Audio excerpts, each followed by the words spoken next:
Prezados amigos e amigas, uma boa noite para todos nós.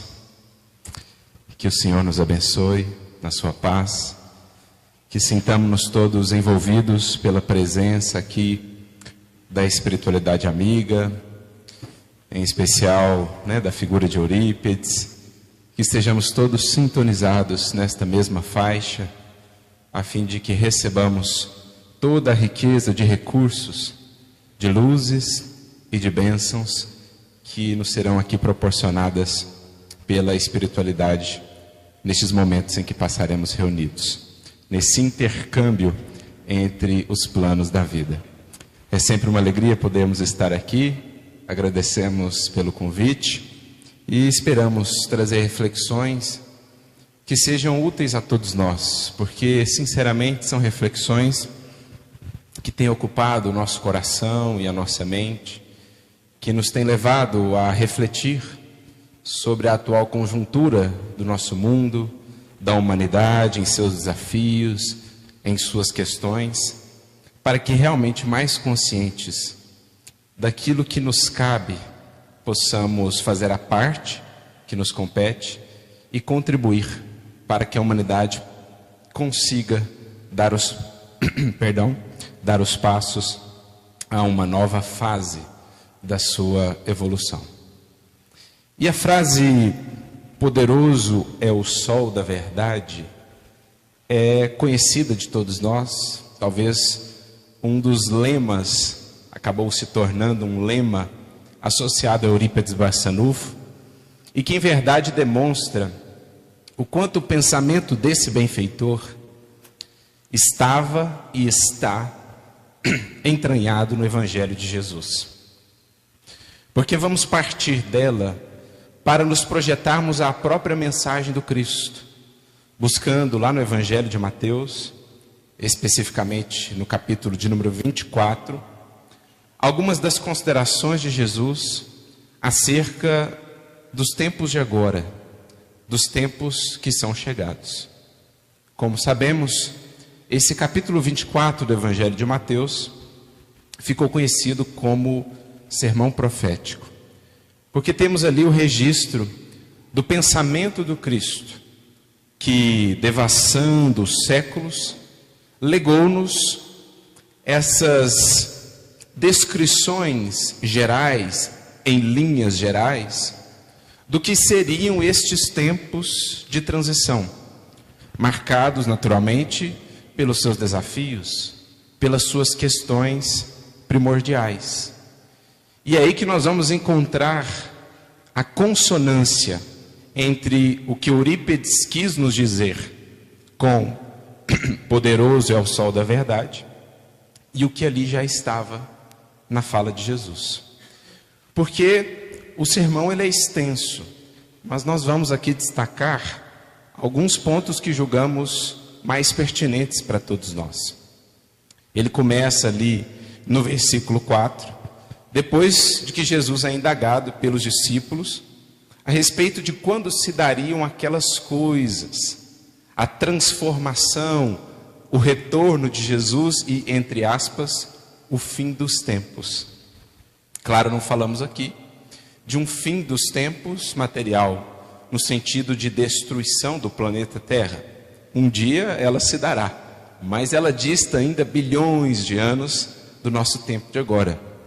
Falamos sim do fim de uma era, de um modelo, digamos assim, de humanidade, do que é ser humano, adentrando a humanidade terrestre numa nova fase, marcada sobretudo por essa consciência mais amplificada do que somos, do que é a própria vida, do que são as leis de Deus. Então Jesus ele é perguntado pelos discípulos a respeito de quando essas coisas se dariam, ao que ele então responde, iniciando o seu conhecido sermão profético com um alerta, dizendo assim: acautelai-vos, que ninguém vos engane. Mateus capítulo 24, versículo 4. Abrindo esse famoso discurso de Jesus. E é interessante que ele já traga isso como o primeiro alerta. Cautela, que ninguém vos engane.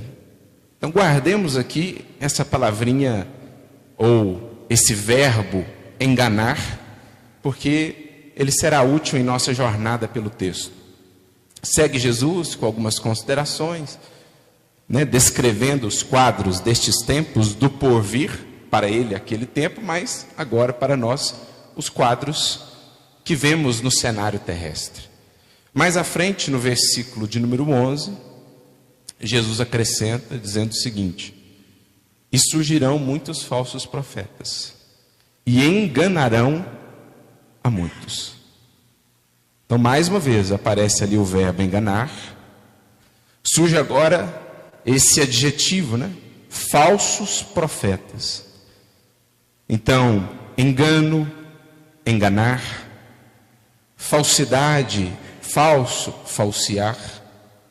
Palavras que em verdade pertencem ao mesmo campo de ideias, a um mesmo universo de reflexões, que nós vamos ajuntando, tentando interpretar, claro, com o auxílio do Espiritismo também, os alertas que Jesus nos traz. Porque esse sermão, ele é um misto de alertas do Cristo, como também, claro, de orientações de como fazer. Ele não nos deixaria apenas com os alertas, sem o norte, sem o conjunto de ideações, sem o conjunto de orientações para que pudéssemos nos orientar, nos nortear ante esse cenário que cedo ou tarde haveria de chegar. Mas nós vamos nos deter aqui hoje sobretudo nos alertas. Fica a sugestão para cada um, em seus estudos pessoais, em suas meditações em torno do Evangelho, que busquem depois refletir sobre todo o sermão, alcançando também essa dimensão das orientações de Jesus. Então, no versículo 11, ele traz mais elementos que vêm agregar a esse mesmo eixo, digamos assim, que gira em torno do engano, da falsidade, se pudermos resumir talvez em uma palavra, da mentira. Avança o texto, Jesus traz uma série de considerações, a maioria delas de caráter simbólico. É daqueles sermões que, se lido ao pé da letra, a pessoa termina de ler e fala: meu Deus, o que isso tem a ver comigo? O que Jesus está falando? Quando chegar esse momento, fujam para os montes os que estiverem na Judéia, os que estiverem no telhado não desçam para pegar as coisas. E assim, parece aquela coisa mais estranha, mas é maravilhoso como o Espiritismo vai nos permitindo abrir as portas interpretativas, com a lucidez de um Kardec, com a grandeza interpretativa de um Emmanuel. E chega então o mestre, ou o evangelista, ao que está registrado no versículo de número 23.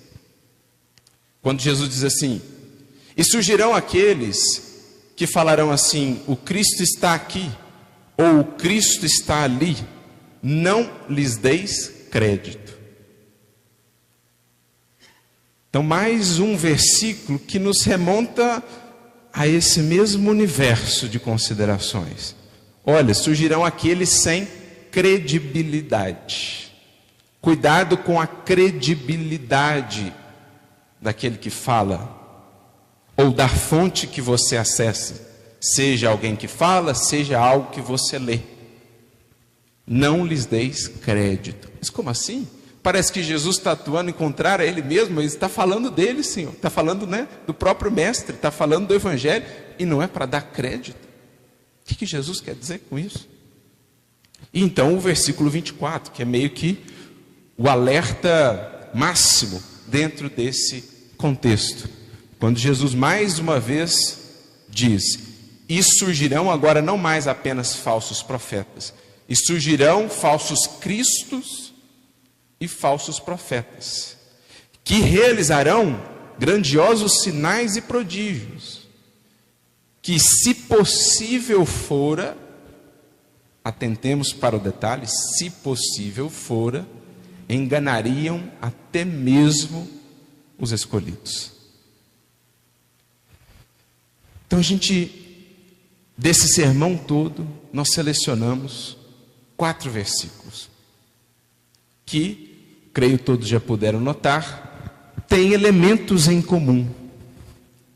Tem um tema central que conecta todos eles, que poderíamos associar à palavra engano, poderíamos associar à palavra falsidade, como podemos associar à palavra mentira, que por sua vez está relacionada à verdade, já que a mentira é a antítese da verdade.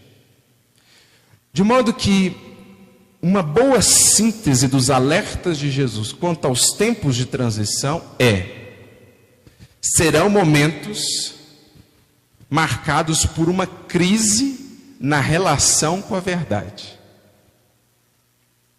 Portanto, momentos em que abundarão as expressões da antítese da verdade, da mentira, do engano, do engodo, da falsidade, da falta de credibilidade. Esse será um dos sinais marcantes dos tempos de transição. Aí agora nós precisamos parar e refletir, vamos olhar o cenário ao nosso redor. Vive a humanidade uma crise em relação à verdade? Vive ou não vive? Vamos pensar em alguns campos.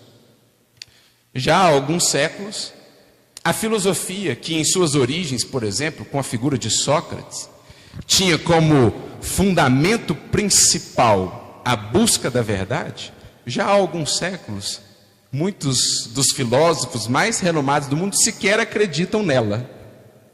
Sequer acreditam que existe uma verdade.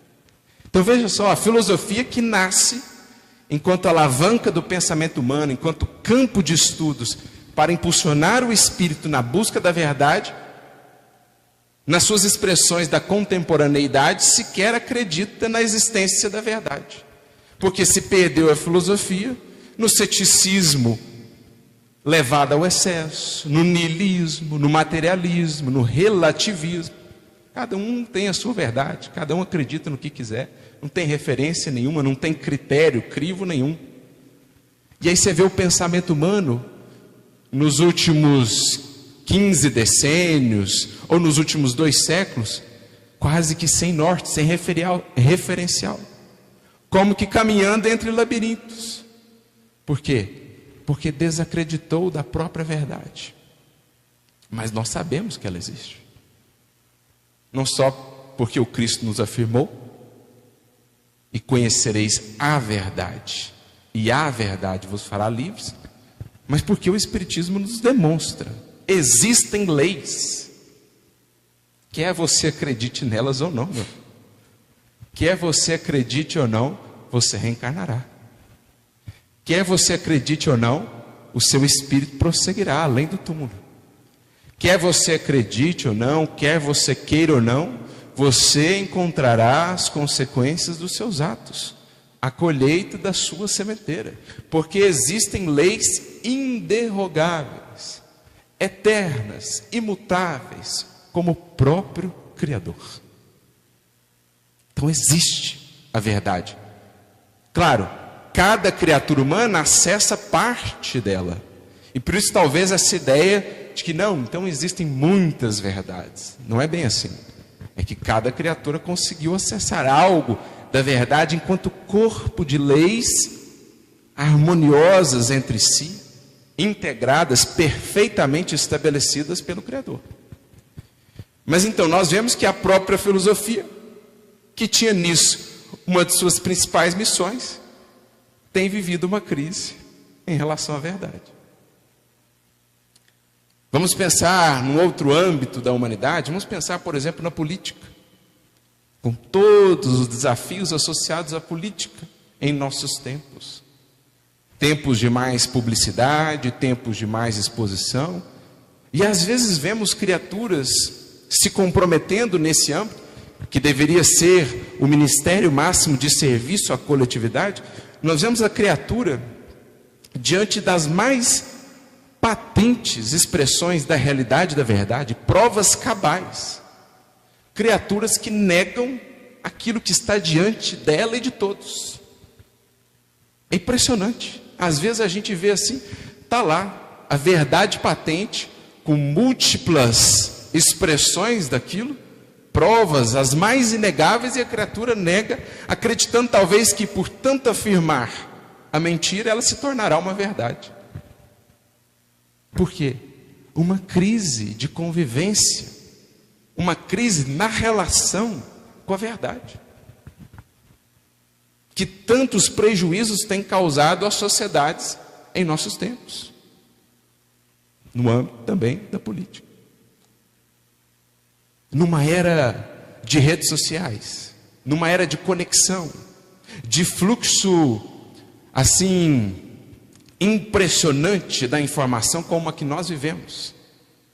Qual um dos grandes desafios dos nossos tempos? O fato de que hoje, agora, neste instante, amanhã, ontem, milhões e milhões de criaturas do mundo estão produzindo conteúdos falsos deliberadamente e os difundindo a todos os cantos por meio desses recursos que hoje nós temos. Não são, em algum nível, parte desses falsos profetas de que o Cristo nos falava? A crise das chamadas fake news, criaturas que deliberadamente produzem a mentira por algum interesse, na busca de enganar alguns, de usufruir algum bem, alguma benesse. A criatura difunde isso deliberadamente. Então, numa análise assim, quase que en passant mesmo, numa análise mais rápida dos nossos cenários modernos, nós vemos que nós vivemos uma crise de convivência, de relação com a verdade.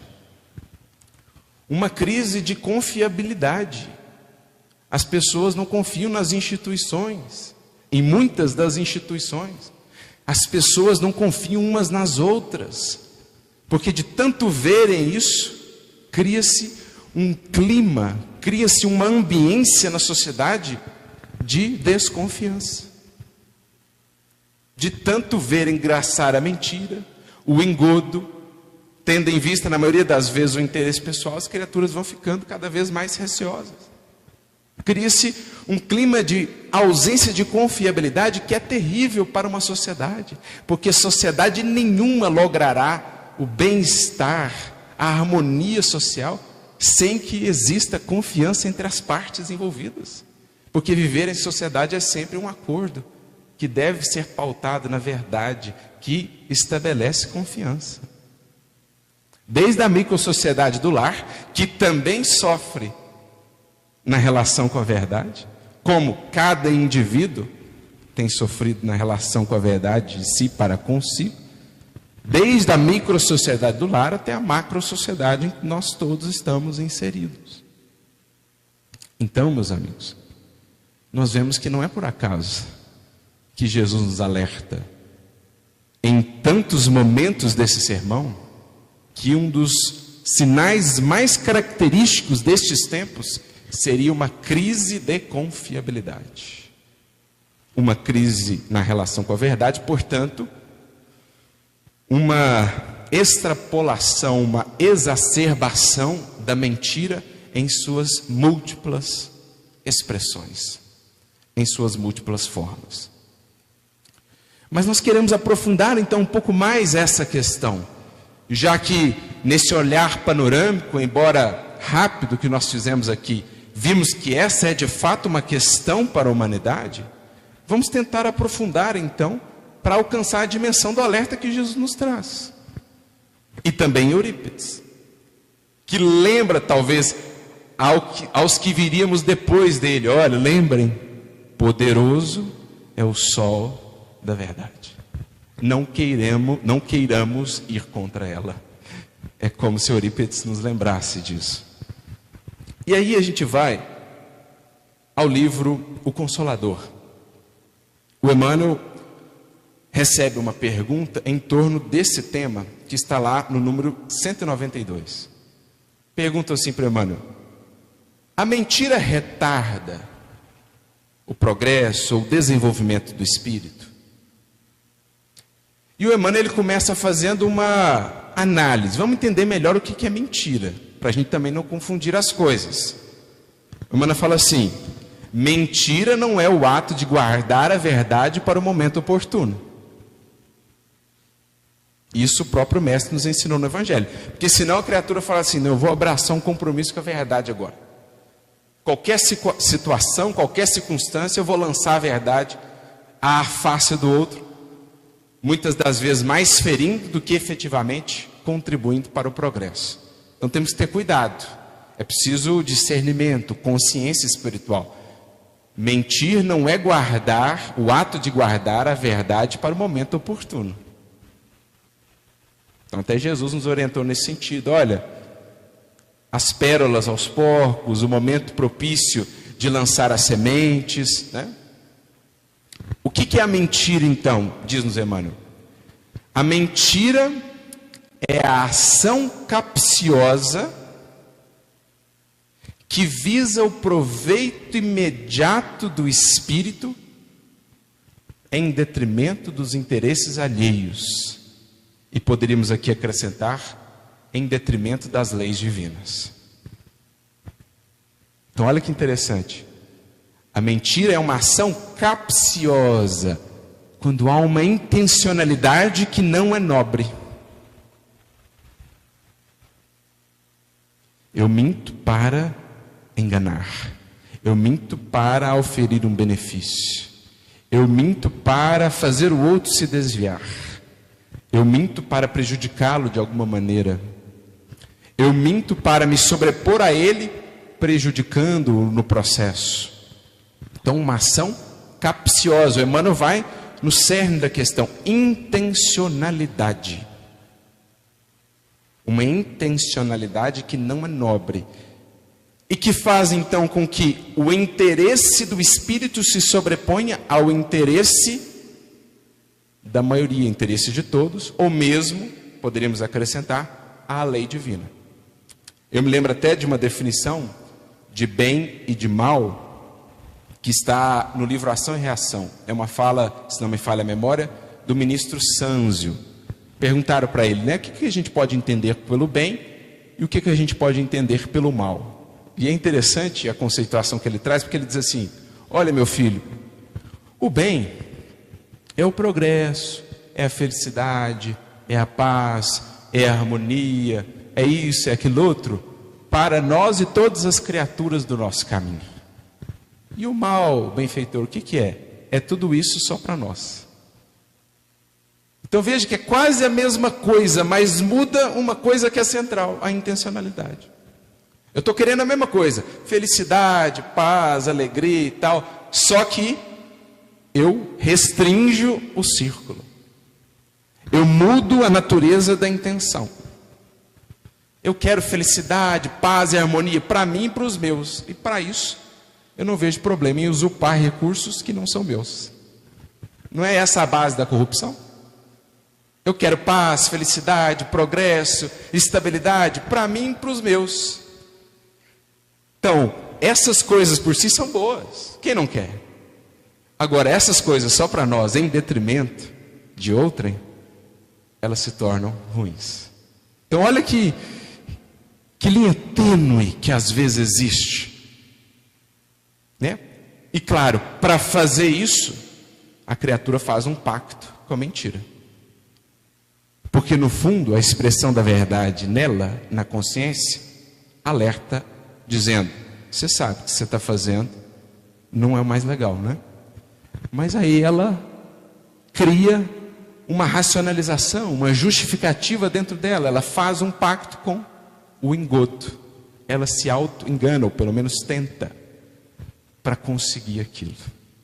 Então, ação capciosa que coloca o interesse pessoal, que visa esse interesse imediato em detrimento dos outros. Mas o mais interessante que eu achei é a parte final da resposta do Emmanuel, porque ele diz assim: e essa postura mental da criatura é das que mais humilham a personalidade humana, retardando por todos os modos a evolução divina do espírito. Olha o quanto há nessa resposta do Emmanuel, gente. Primeiro que ele diferencia personalidade humana do espírito propriamente, dizendo que essa postura da mentira é uma das que mais humilham a personalidade humana, retardando por todos os modos, criando inúmeras barreiras, digamos assim, inúmeros contratempos à evolução divina do espírito. Porque é como se Emmanuel estivesse nos dizendo o seguinte: gente, fazer um pacto com a mentira, portanto, afastando-se da verdade, que no fundo é um afastamento da criatura da sua própria essência, é um voltar as costas da criatura para a sua própria natureza divina, é um abafar por parte da criatura da própria expressão da verdade em si, na voz da consciência. Fazer isso é a criatura que abre mão daquilo que mais a engrandece, porque é a criatura que estabelece uma distância cada vez maior entre o que de fato ela é e o que ela apresenta no mundo. Por isso que Emmanuel faz a distinção: personalidade humana e espírito. Qual que é o cenário ideal que nós aprendemos com Cristo? O que você é no mundo é o que você é por dentro. Coerência espiritual. Esse é um espírito comprometido com a verdade. Ele está num esforço de coerência pessoal, em que o que ele apresenta ao mundo é o máximo do esforço dele, que está expresso no seu íntimo mais secreto, nas suas lutas, nos seus esforços mais verdadeiros. É o que ele oferta ao mundo. Agora, o que a criatura que abraça a mentira ela vai fazendo? Ela vai criando uma distância cada vez maior entre o que ela de fato é e o que ela apresenta ao mundo. Ela cria uma imagem. Ela vive de aparência, em detrimento da essência. Por isso, a postura mais enérgica de Jesus no Evangelho foi para com quem?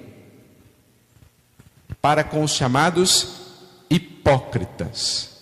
E o que é hipócrita? Máscara. Eram as máscaras que eram utilizadas nos teatros gregos. Então é aquele que apresenta ao mundo, não o que ele é, mas uma imagem que ele se esforçou por construir.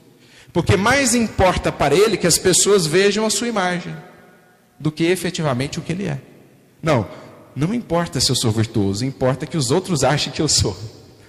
A busca por ser virtuoso, deixa ela para depois. Se o outro achar que eu sou virtuoso, está bom demais. Não importa se eu realmente estou buscando ser sábio. Se o outro achar que eu sou sábio, então já está ótimo. Me contento com isso. Do que essa criatura vive? Da aparência. Ela anda todo o tempo carregando consigo um bonequinho. Quanto custa carregar esse bonequinho? Qual o preço de carregar um bonequinho? E no dia que os outros te verem sem um bonequinho? Porque vai chegar esse dia. Vai chegar um dia que você não vai conseguir carregar o bonequinho, que você não vai conseguir improvisar o bonequinho. Porque a ação talvez é mais elaborada, a gente planeja melhor ela, mas na reação muitas vezes a gente deixa escapar o que está por trás do bonequinho. Agora pensa isso numa era de redes sociais. Entende o que é o problema? É crítico. A crise de verdade dos tempos modernos, porque nós vivemos num contexto que favorece isso.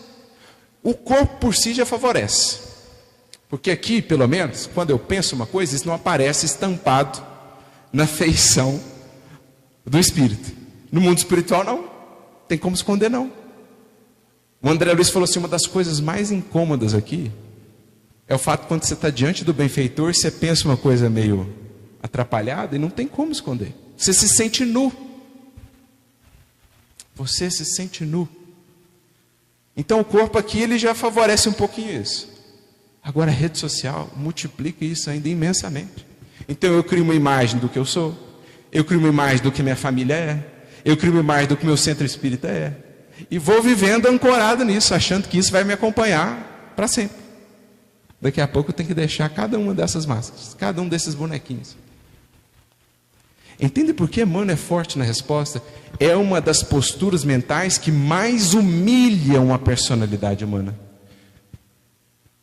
Porque ele abre a mão da vida leve, da vida verdadeira, espontânea, de quem está comprometido com a consciência. E ele tem que ficar gastando uma imensa energia para projetar para o mundo o que ele não é. Isso nos consome. Isso ocupa energia mental que poderia estar sendo gasta naquilo que é edificação verdadeira. E é assim. Quanto menos comprometido com a verdade o espírito, mais de adereço ele precisa. Então pensa isso numa era de rede social e de consumismo. A criatura vai enchendo de adereço. Compra isso, compra aquilo. Apresenta isso, posta aquilo outro. E vai, enchendo. Chega na alfândega, nos portais da imortalidade. Meu filho vai ter que deixar tudo isso. Mas não. Tira tudo isso. Aí o espírito se mostra nu. O que ele sente? Vergonha. Vergonha. Lembra aquela imagem do livro de Gênesis, que é tão bonita, né? A imagem, aquela passagem como todo um simbolismo. A gente vai chegar nisso também, fazendo a conexão com o que Emmanuel está nos dizendo. Adão abraça a mentira. Deus havia orientado isso. Ele faz o que não era para fazer e tenta esconder. Aí ele ouve Deus passeando lá pelo jardim. Deus diz assim: Adão, onde estás? Adão sai correndo, esconde e tenta tecer uma vestimenta para esconder a sua nudez. Ora, gente, o que é isso? Quanta gente lê isso ainda como historinha da carochinha. Nossa, olha que coisa mais ingênua. Gente, olha a profundidade psicológica disso. Adão lá tecendo com folhas de figueira para esconder a sua nudez.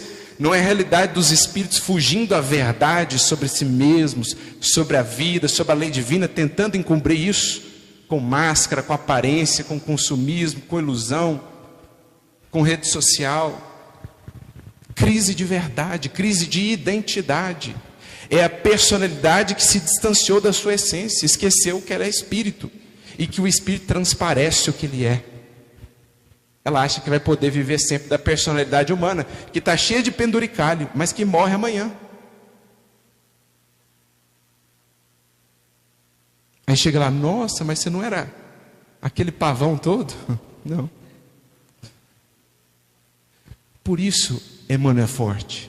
É uma das posturas mentais que mais humilham a personalidade humana. Porque traz aquele choque, né? Quem subiu lá em cima, cai lá embaixo. Quanto mais alta a posição, quanto mais subiu ilusoriamente nos pedestais falsos do mundo, maior a queda e maior a humilhação do espírito ante o poderoso sol da verdade, que nos espera mais cedo ou mais tarde, talvez ainda neste mundo, mas com certeza no além. Com certeza no além. Então é isso que Emmanuel está dizendo. É um alerta profundo, e aí a gente vai entendendo melhor o porquê o Cristo reserva tanto espaço no seu sermão profético para falar da mentira e dos seus problemas para o indivíduo e para a sociedade. Em múltiplos âmbitos. No lar, na vida profissional, no centro espírita, na nossa experiência espírita. E para a gente ir amarrando ainda mais o que no Evangelho temos a esse respeito, nos recordamos de um texto que está no Evangelho de João, capítulo de número 8. É um embate entre Jesus e os fariseus, aqueles com os quais ele teve os mais empedernidos embates, porque era esse arquétipo de personalidade, né? Ele quer aparentar o que ele não é, demonstrar uma pureza que não é verdadeira. Para eles era mais importante a pureza que era percebida pelos outros do que a pureza que eles sentiam no âmbito da consciência. Então é a hipocrisia. Então eles estão debatendo e tal, e Jesus está falando por que eles não podiam entender as suas palavras, né? E aí chega uma hora que eles começam a falar da filiação. Mas nós temos por pai a Abraão. E Jesus fala, se vocês tivessem por pai a Abraão, vocês teriam ouvido as minhas palavras. Como assim? E aí Jesus, no versículo 44, ele diz assim: vós tendes por pai o diabo. Vós tendes por pai o diabo, e desejais saciar os desejos de vosso pai. Aí ele segue falando, porque ele foi homicida desde o princípio. Com isso Jesus já está nos mandando lá para o livro de Gênesis, para a figura de Caim, para a figura da serpente, que, entre aspas, engana Adão e Eva. E diz assim, porque ele foi mentiroso desde o princípio. Quando fala da mentira que há nele, porque é mentiroso e pai da mentira. Eu sempre ficava pensando nesse conceito, né? Entre tantas conceituações possíveis acerca dessa figura, que não é um ser, o diabo, Jesus traz essa, pai da mentira. Estamos aqui entre espíritas, e para nós o diabo não é uma figura mitológica ou um ser eternamente voltado ao mal. O que é diabo então para nós? Vamos pensar no básico primeiro, a etimologia da palavra diabolos, do grego aquele que se opõe. Da mesma forma Satanás no hebraico, o adversário. Então mais do que um ser, diabo, Satanás representam posturas espirituais. Tanto é assim que Jesus tem uma hora no Evangelho que chama Pedro de diabo, de Satanás. Afasta-te de mim, Satanás. Aquele momento em que Pedro chama Jesus à parte, Jesus anuncia a sua crucificação, Pedro fala assim, não mestre, imagina, Deus não vai permitir. Então Pedro ali deu vazão ao seu interesse pessoal, ao seu egoísmo. Queria guardar Jesus para ele, queria proteger Jesus das experiências que Deus traria ao Cristo. Então Pedro, que havia sido elogiado pouco tempo antes, porque havia dito que ele era o Cristo, filho do Deus vivo, Jesus volta-se para ele e fala, afasta-te de mim, Satanás. É daí que vem a expressão, vade retro. É afasta-te de mim em latim, Satanás, vade retro. É daí que surge a expressão. Então, peraí, então Pedro é Satanás? Não, Pedro ali adotou a postura de Satanás. Que é a postura que se opõe ao quê? Ao progresso do Espírito. A postura que atravanca o Espírito. Então não foi o que Emmanuel falou? Essa postura mental é das que mais humilham a personalidade humana, retardando por todos os modos a evolução divina do Espírito. Então olha as amarrações que a gente vai fazendo dentro do próprio Evangelho, à luz do Espiritismo. Satanás, diabo, pai da mentira, porque toda postura nossa que nos atravanca a marcha tem por detrás uma mentira. Uma tentativa de engodo. Primeiro, de nós para conosco. Porque todo desvio da lei divina representa uma fuga à consciência. E a consciência é a expressão da verdade em nós. Da verdade que já conseguimos acessar.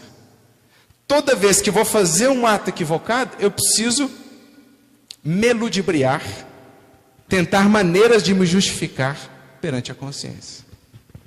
Por isso o diabo é o pai da mentira.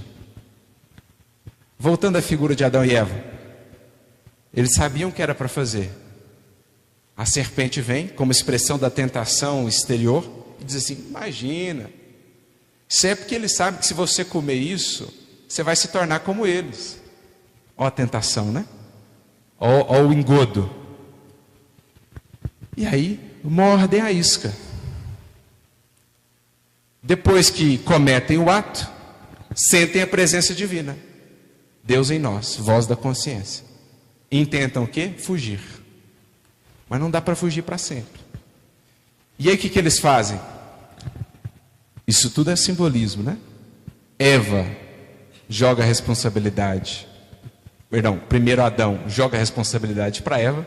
Eva joga a responsabilidade para a serpente. Nessa tentativa de terceirização. Que é o que nós muitas vezes fazemos. Quando diante de nós mesmos, ou diante de uma outra pessoa, ou diante do nosso benfeitor, num chamado da consciência, a gente tenta o quê? Criar uma justificativa que possa, de alguma maneira, tornar aquilo razoável para nós. Nós tentamos nos enganar. Dar à mentira uma feição de verdade, porque sabemos que não dá para conviver para sempre com a mentira. Porque sabemos que só a verdade traz liberdade, só a verdade traz paz. Não é porque o fulano fez isso comigo. Não, porque a minha circunstância era essa. Não, porque o meu contexto era aquele. E assim a gente vai se deixando assaltar pelas ilusões. Vivendo num universo de mentira. Que muito nos custa. Que muito nos consome. Então, por isso, a definição de Jesus, diabo como pai da mentira. Porque toda vez que nós abrimos, que nós estabelecemos um compromisso com o desvio, com o erro, há ali também um compromisso com a mentira. Porque há ali interesse pessoal que se sobrepõe ao interesse mais amplo, ou mesmo às próprias leis divinas. Onde floresce o interesse pessoal, a primeira que sofre é a verdade. Onde há expressão extravasada, exagerada do interesse pessoal, a primeira a sofrer é a verdade. Analisemos todos os problemas do mundo. Veremos ali o interesse pessoal, a cumplicidade da mentira para alcançar aquilo que intenta. Agora, por oposição, claro, onde a lei divina estabelece o padrão de conduta, o que mais floresce é a verdade. É a consciência tranquila. É o espírito que pode viver, que pode facear o sol da verdade sem temê-lo. Gente, há uma frase no Evangelho, Lucas 12:3. Não sei quanto a vocês, mas pelo menos tenho pensado nela ultimamente. E é daquelas que nos fazem arrepiar. Porque diz Jesus assim: o que foi dito às escuras virá à luz. E o que foi sussurrado nos ouvidos será proclamado nos telhados. Gente, isso não nos chacoalha? Porque a gente vai vivendo achando que assim, o proforma, a imagem, a convenção nos basta. Ah, vou no centro, faço isso, aquilo outro. Mas lá, na intimidade, naquele momento ali, desde que ninguém veja, eu posso seguir acompliciado ali com as minhas mentiras, com as minhas ilusões, acreditando que dá para ir tocando assim. Mas vem uma frase dessa e nos chacoalha por inteiro, dizendo: meu filho, você tem pensado mesmo no seu compromisso com o Evangelho? Você está vivendo de modo que a sua vida possa ser escrutinada? Você está preparando-se para o encontro com a verdade, que surgirá mais cedo ou mais tarde, já começando neste mundo, mas com certeza na transição para a imortalidade? Você está preparando-se para ver o filme da sua vida sem passar vergonha? É muito profundo isso. E isso, no fundo, gente, é Evangelho. Eu me recordo aqui daquela fala de Jesus diante de Pilatos. Mais uma vez o Evangelho de João, que trata muito desse tema, como temos visto aqui, né? Essa fala de Jesus, que está no capítulo 18 do Evangelho de João. Jesus é levado a Pilatos. Pilatos faz ali algumas perguntas, se ele era o rei dos judeus e tal. E aí Jesus faz a pergunta de volta, né? Isso aí que você falou, que eu sou o rei dos judeus, você fala por você mesmo ou porque você viu os outros falarem? O Emmanuel, dessa questão, desenvolve uma mensagem em que ele nos traz a seguinte consideração. Quando a gente fala assim, Jesus, mestre divino, isso é uma verdade para nós? Ou a gente está repetindo o que ouvimos de outros? Jesus é o meu mestre divino? Porque para isso ser verdade em mim, a minha vida inteira tem que estar comprometida com isso. Repetir isso, emocionar-se com isso, pode ser mera capa ou aparência. Agora dizer assim, Jesus, mestre divino, é senti-lo em nós verdadeiramente como mestre. E claro, agir como tal. Então as nossas afirmações relacionadas a Jesus são afirmações que partem de nós ou nós estamos repetindo o que ouvimos Eurípides falar? Ou Kardec falar? Então já há algo a pensar. E aí Jesus fala assim para Pilatos, eu para isso nasci e para isso vim a este mundo, para dar testemunho da verdade. Os que são da verdade ouvem a minha voz. E às vezes a gente está desacreditado da experiência no Evangelho, desacreditado dos horizontes do mundo. Fica a pergunta então para nós. Será que é porque nós ainda não somos da verdade? Porque se fôssemos da verdade, a palavra do Cristo ressoaria límpida e inquestionável para nós. Mas será que o fato de estarmos ainda às vezes tão desanimados, tão desesperançados, não é porque ainda não acreditamos efetivamente nisso? Ou ainda não estamos tomando o programa do Cristo efetivamente como o nosso caminho libertador? E por isso tantas dúvidas, tantas hesitações, porque ele disse, os que são da verdade ouvem a minha voz. E quem ouve o Cristo falar no âmago, não hesita, não duvida. Exemplos não nos faltam disso. Então veja, é algo profundo.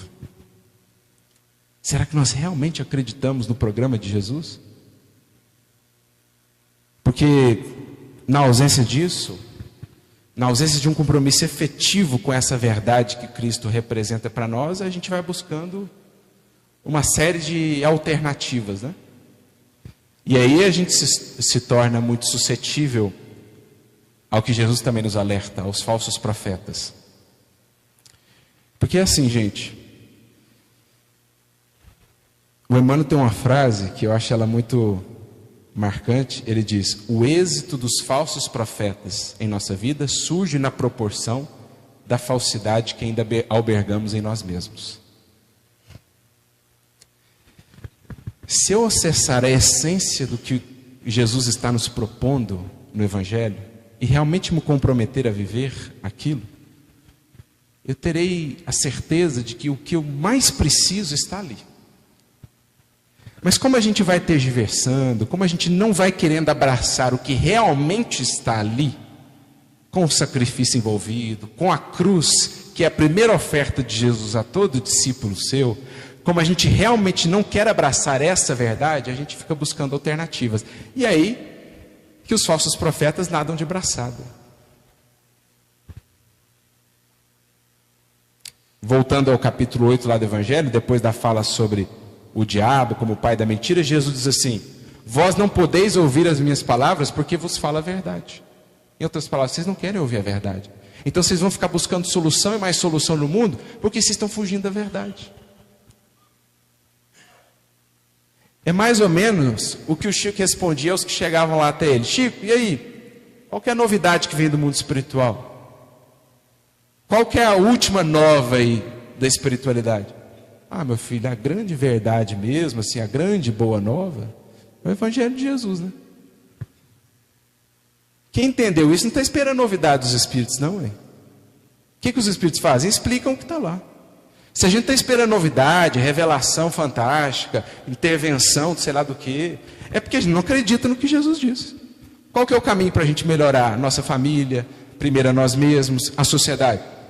Amar até quem nos odeia, orar até por aqueles que nos perseguem, renunciar, sacrificar, disciplinar, perseverar. É porque a gente não acredita nisso que a gente fica esperando novidade. E aí os falsos profetas nadam de braçada. Encarnado ou desencarnado. Na política, na filosofia, dentro do espiritismo. Você entra no YouTube, um vídeo lá com 10 milhões de visualizações. Quanto mais esdrúxulas e sensacionalistas teorias que aparecem ali, mais visualização tem. Por quê? Porque as pessoas não querem abraçar a verdade. Qual que é a verdade, gente? Ama, persevera, renuncia, serve, esperança, trabalha. Pronto. Mas porque a gente não quer aceitar.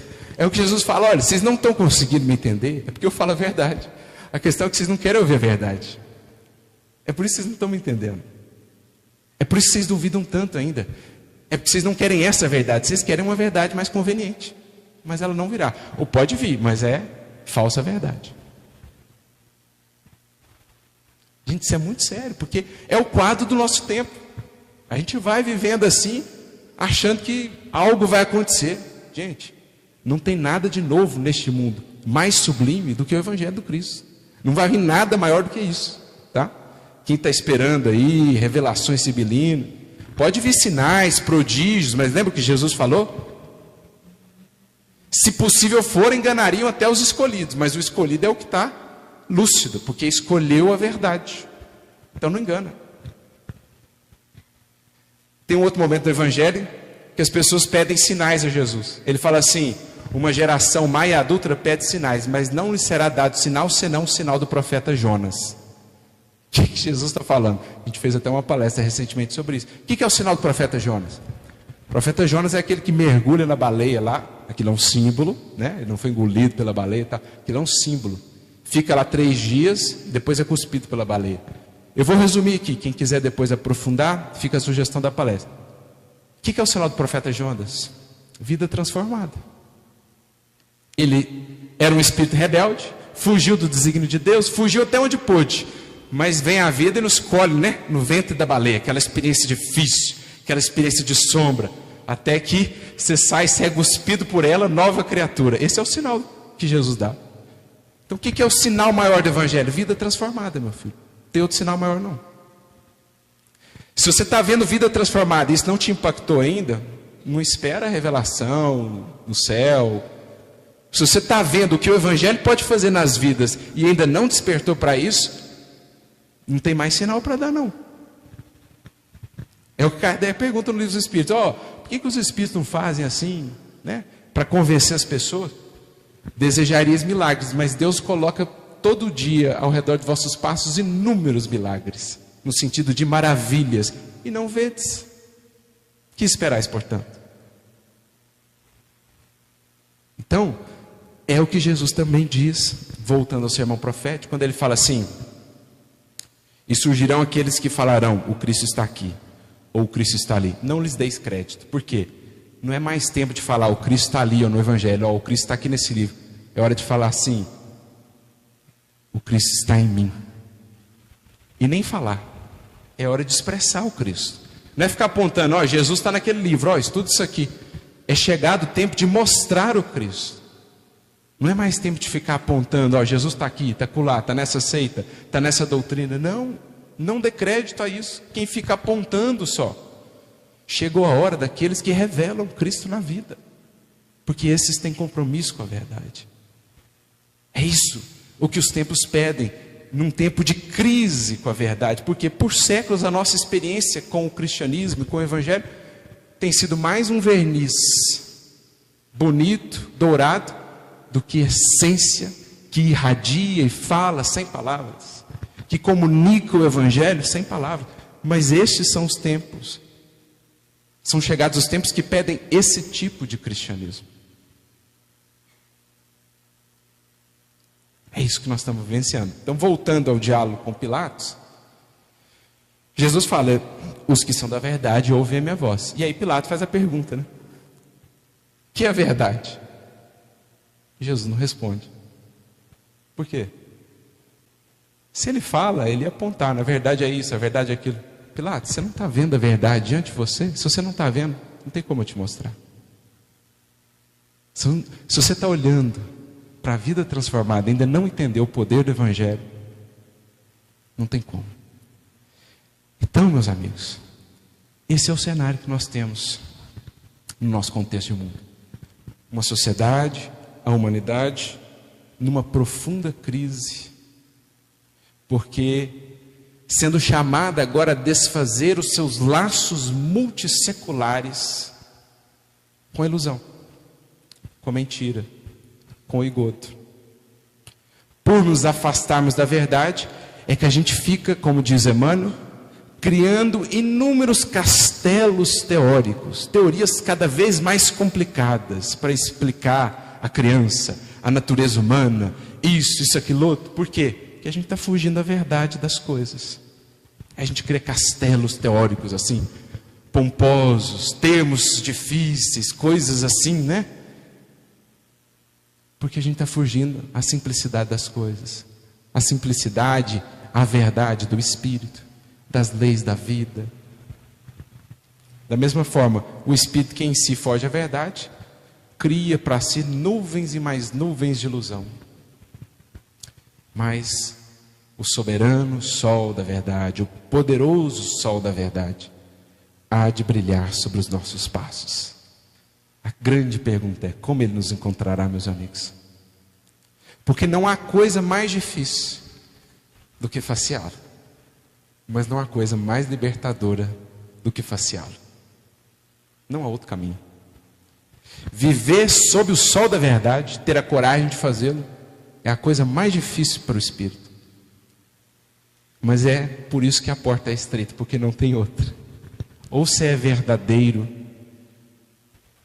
buscando estabelecer uma linha de coerência, uma unidade entre o que você pensa, entre o que você fala e o que você faz, ou seguiremos mantendo essa distância entre a personalidade humana e o espírito de fato. Distância que quanto maior, mais nos custa, mais nos consome, mais nos humilha depois, quando somos de novo chamados a voltar à realidade, ao contato com a verdade. Então esse sol, essa luz, há de brilhar sobre todos nós.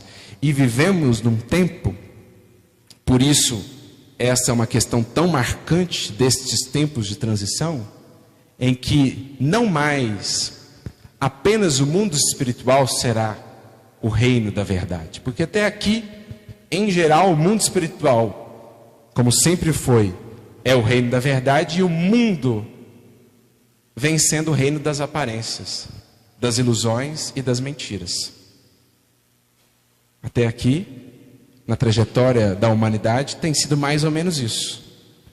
Os que são enormes aqui, no reino da verdade, são diminutos. Os que são pequeninos aqui, no reino da verdade, são enormes. Porque os critérios deste mundo ainda destoam muito da verdade. Um mundo construído sobre a falsidade, sobre ilusões por nós estabelecidas, sobre o que é grandioso, sobre o que é verdadeiro, sobre o que é realmente valoroso. Mas em que tempo a humanidade, ou em que momento da sua trajetória a humanidade está sendo chamada a adentrar? Em um momento em que o reino da verdade estenda os seus domínios sobre o mundo também. Não é o que nós dizemos quando oramos o Pai Nosso? Venha a nós o teu reino. Porque estamos entrando num tempo da humanidade em que a informação espiritual será tão clara e haverá tanta luz que não mais poderemos fazer deste mundo um reino das sombras, das ilusões, das brumas, do engodo.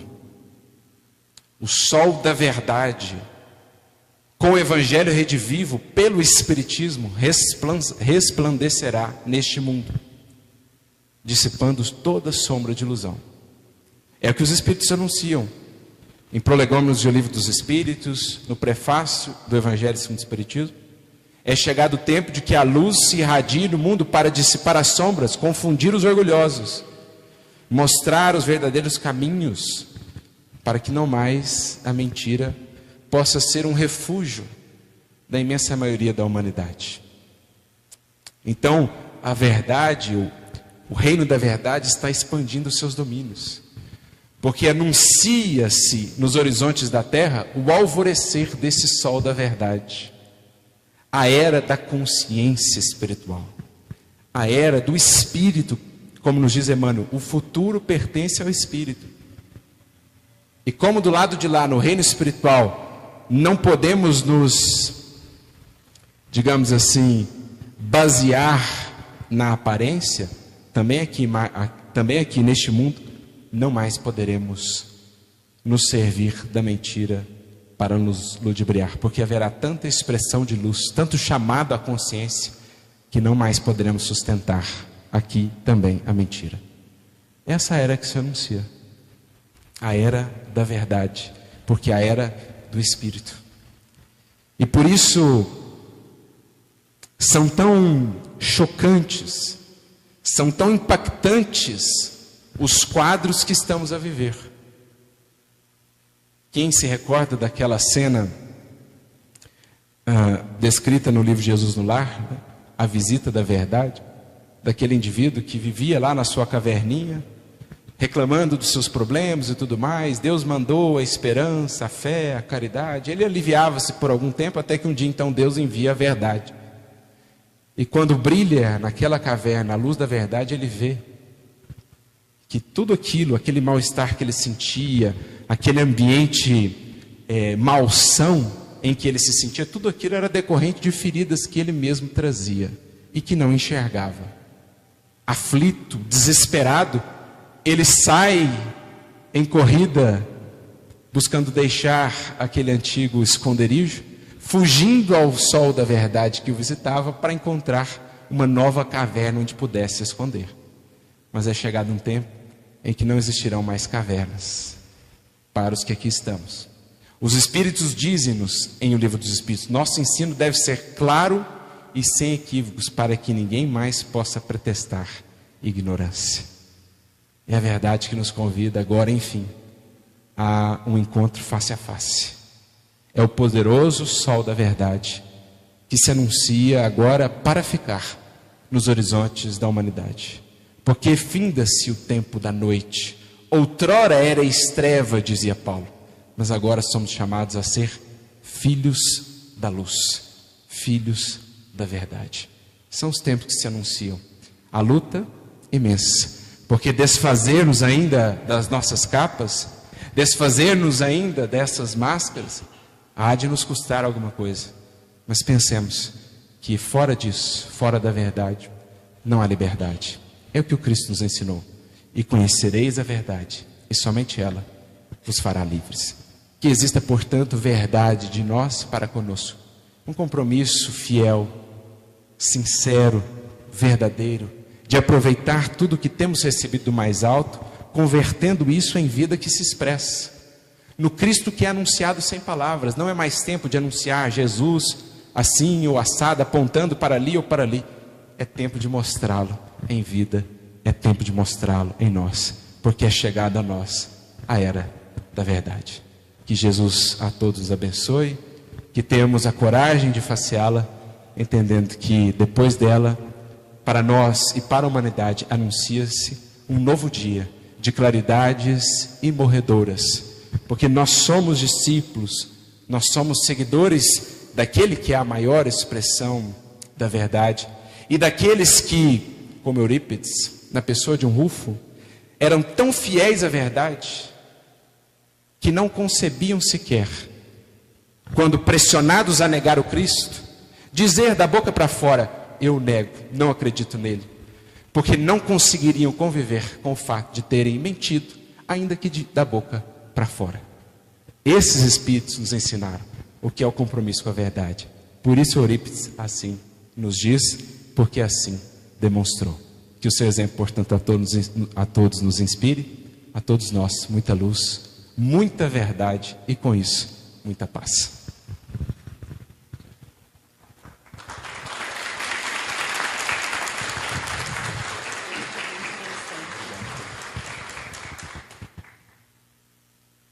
Nós gostaríamos de agradecer mais uma vez nosso querido Arthur, por estarmos sempre juntos nessa oportunidade tão feliz que esta existência tem reunido aqueles espíritos que estão lutando por essa verdade. E que essa verdade possa realmente fazer de nós esse espírito lúcido, pois aqui estamos como espíritos em busca de novas experiências espirituais. Nós agradecemos a presença de todos, convidando-os para em seguida dirigirem aqui na nossa cantina para a gente confraternizar no chá fraterno da noite de hoje, deixando no coração de todos esse ósculo de gratidão e a este espírito que, percebendo esses momentos que nós estamos vivendo, nos traz desde 1990 esta educação do espírito, para que a gente compreenda verdadeiramente o ser que somos, e nos trazendo essa metodologia para que a gente aplique a doutrina espírita sem medo na nossa intimidade, no nosso ser espiritual. Nós só temos que agradecer a Jesus e a Eurípides por estes ensinamentos que ele tem nos trazido. Queridos amigos, hoje nós, quase um século, mais de um século, quase 120 anos, do Colégio Allan Kardec, hoje nós compreendemos claramente o pedido de Maria Santíssima para abrir o colégio e a rogativa de Eurípides para a vovó Meca. Se as coisas ficarem difíceis, fecha a farmácia, mas não feche o colégio, porque só a educação liberta. E é por isso, nesse ciclo que o Arthur trouxe, que tivemos a oportunidade de falar um pouco desse trabalho da educação nesta tarde, é que essa equipe generosa volta para nos dar essa alerta, para que a gente tome cuidado com os nossos próprios pensamentos, especialmente as intenções, os interesses pessoais e da vaidade que tem campeado toda esta consciência que aqui estamos fazendo. Que Jesus nos abençoe, que Eurípides receba as vibrações de nossos corações. Eu vou pedir o Juninho para fazer a nossa prece.